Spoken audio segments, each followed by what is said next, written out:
Witam bardzo serdecznie. Tania kamera sportowa MyCam 4K Active Off-Road. Bardzo dużo akcesoriów. Kamera nagrywa w rozdzielczości 4K, a pełna z ramką waży 132 gramy. Zapakowana w karton. Wszystkie akcesoria są opakowane w torebeczki, żeby się nie pogubiły.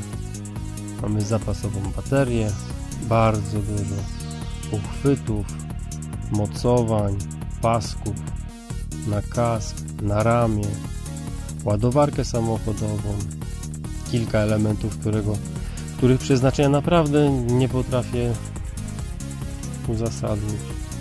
Mamy również pilot, żeby nagrywać, robić zdjęcia.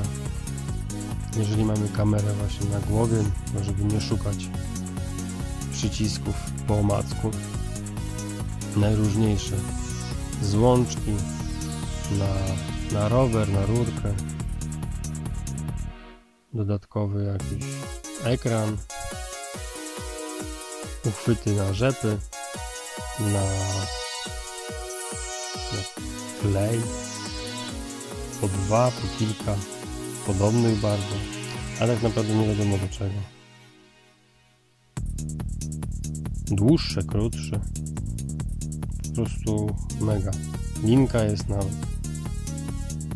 Kamera nie ma gwintu pod spodem, dlatego jest wyposażona w taką ramkę, która ten gwint ma. Tu są jeszcze paski mocujące, kilka takich na rzep.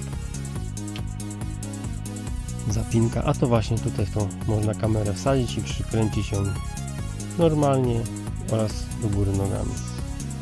Całe pełne masa akcesoriów. Tak wygląda kamera zamontowana w obudowę wodoszczelną.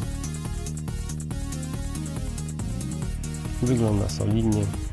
Da się ją kilku próbach wyjąć z tej obudowy.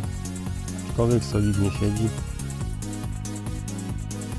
No i pamiętajmy, żeby do kamery zamontować szybką kartę pamięci dużej pojemności, ponieważ pliki są dosyć objętościowe.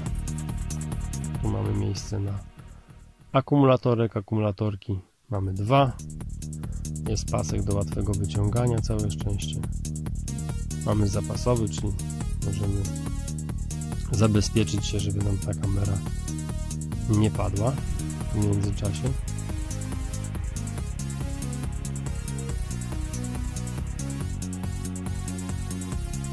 No i ładowarka. Ogólnie to stabilizacji nie ma. Kilka filmów jest na moich playlistach. Witam.